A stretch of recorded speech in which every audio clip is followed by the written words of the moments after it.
اعوذ باللہ من الشیطان الرجیم پناہ مانگتا ہوں میں اللہ کی شیطان مردود سے۔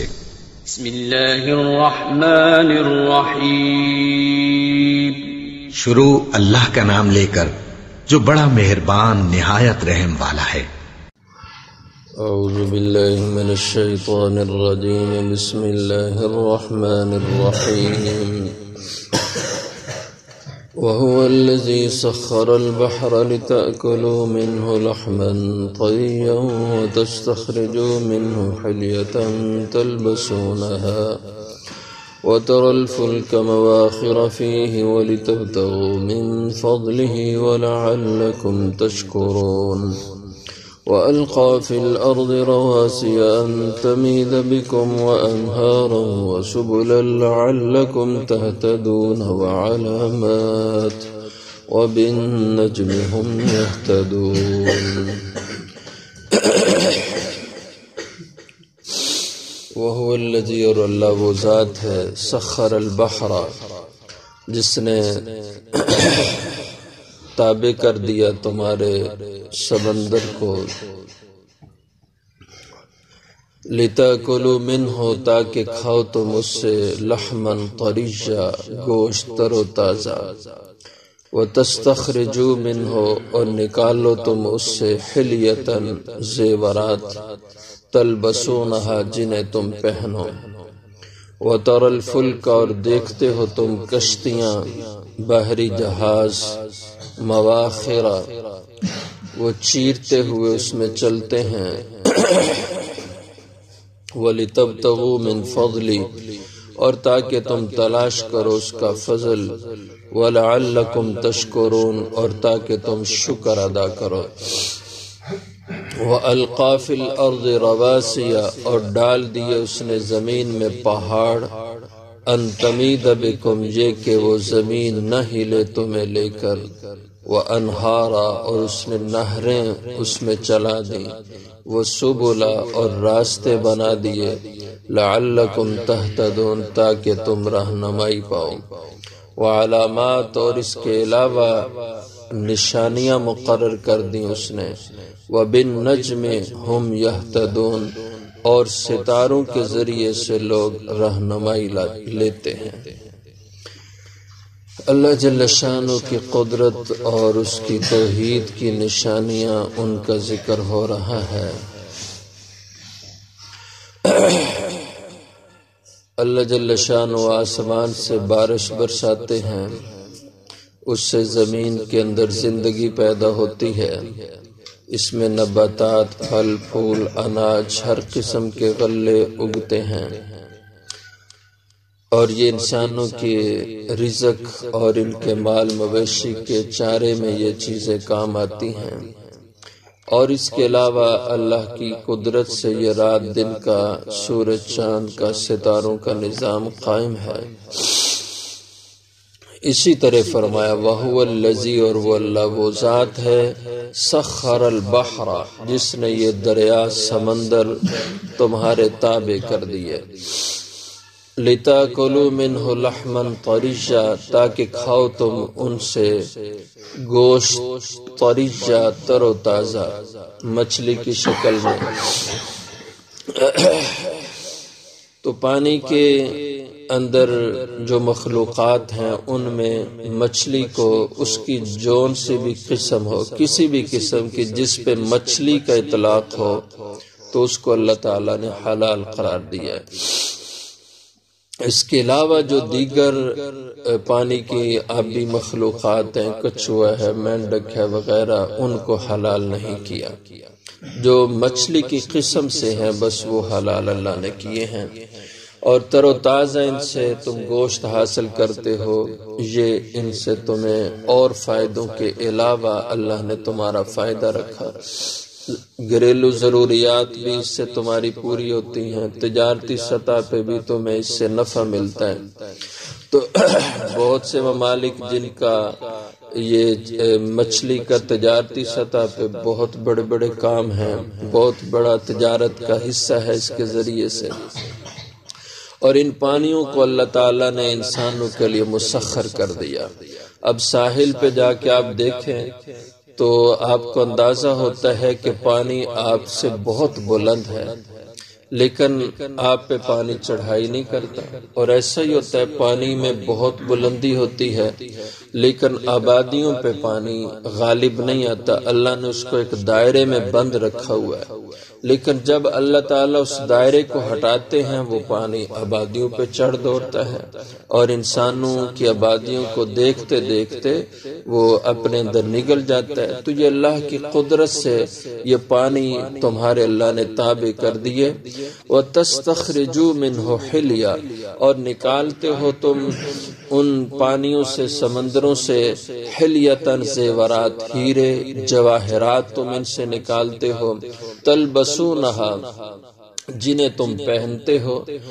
تو زیورات سے جو سونے چاندی کا زیور ہو اس کا استعمال مرد کے لیے حرام اللہ نے قرار دیا ہے، اور عورت کے لیے اللہ نے اس کو حلال کر دیا ہے۔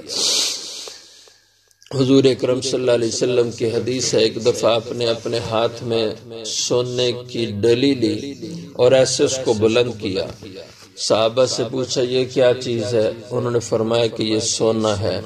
آپ صلی اللہ علیہ وسلم نے فرمایا اللہ نے اس کا پہننا تم مردوں کے لیے حرام کر دیا ہے، عورتوں کے لیے اللہ نے اس کو حلال قرار دیا ہے۔ اور پھر آپ نے دوسرے ہاتھ میں ایک ٹکڑا کپڑے کا لیا، فرمایا یہ کیا چیز ہے؟ صحابہ نے کہا یہ ریشم ہے۔ تو آپ صلی اللہ علیہ وسلم نے فرمایا اس کا استعمال بھی اللہ نے تم مردوں پہ حرام کر دیا ہے، عورتوں کے لیے اللہ نے اس کو حلال قرار دیا ہے۔ تو سونا چاندی اس کا زیور کسی بھی لحاظ سے مرد کے لیے حرام ہے، خواہ وہ انگوٹھی کے طور پہ اس کا استعمال کرے، تو عورتوں کے لیے اللہ نے اس کو حلال کر دیا۔ یہاں تک کہ علماء نے لکھا ہے کہ چاندی مرد کے لیے صرف 4 ماشے تک اس کا انگوٹھی کی شکل میں پہننا اس کی اجازت ہے، اور اس کا بھی وزن اس سے زیادہ نہ ہونا چاہیے۔ اس کے علاوہ اور کسی طرح سے اس کا استعمال جائز نہیں۔ ہاں اگر کسی کا دانت ٹوٹ جائے تو چاندی یا سونے کا بنا کے اس کو استعمال میں لا سکتا ہے، یا کسی کی ناک کٹ جائے تو ناک سونے کی بنا کے اس کو لگا سکتا ہے، اس کی اجازت ہے۔ لیکن جو چیز زیور کے طور پہ استعمال ہو، کوئی چین ہے، کوئی لاکٹ ہے یا انگوٹھی ہے، جو زیورات کے زمرے میں جو چیز آتی ہے، مرد کے لیے سونے چاندی کی کوئی ایسی چیز اس کا استعمال ممنوع ہے۔ اسی طرح ریشم بھی وہ ریشم جو کیڑے سے حاصل ہو، جو آج کل مصنوعی یہ سلک وغیرہ سے جو کپڑا تیار ہوتا ہے، یہ ریشم نہیں ہوتا۔ یہ ہم اپنی زبان میں اس کو ریشمی کپڑا کہہ دیتے ہیں، لیکن یہ ریشم نہیں۔ ریشم کا اطلاق اس پہ ہوتا ہے جو کیڑے سے حاصل ہو۔ تو اس سے آگے آپ کوئی بھی کپڑا، کوئی ایسی چیز تیار کرتے ہیں جو لباس کے زمرے میں آتی ہے، اس کا استعمال مرد کے لیے حرام ہے۔ تو فرمائے اور اس کے علاوہ جو ہیرے جواہرات ہیں، موتی ہیں، ان کا استعمال مرد کے لیے جائز ہے۔ ہیرے کو یہ استعمال کر سکتا ہے کسی بھی طرح سے، اور جو پانی سے موتی حاصل ہوتے ہیں، پتھر وغیرہ، ان کا استعمال مرد کر سکتا ہے، اس کی اجازت ہے۔ لیکن سونے چاندی کی قسم ریشم، اس سے اس کا استعمال نہیں ہے۔ وَتَرَى الْفُلْكَ مَوَاخِرَ فِيهِ، اور تم دیکھتے ہو کشتیوں کو، بحری جہازوں کو۔ مواخر ماخرہ کی جمع ہے جس کے معنی ہے پانی کو چیر کے چلنا۔ تو مواخر فیہ، یہ کشتیاں جہاز پانی کو چیرتے ہوئے چلتے ہیں۔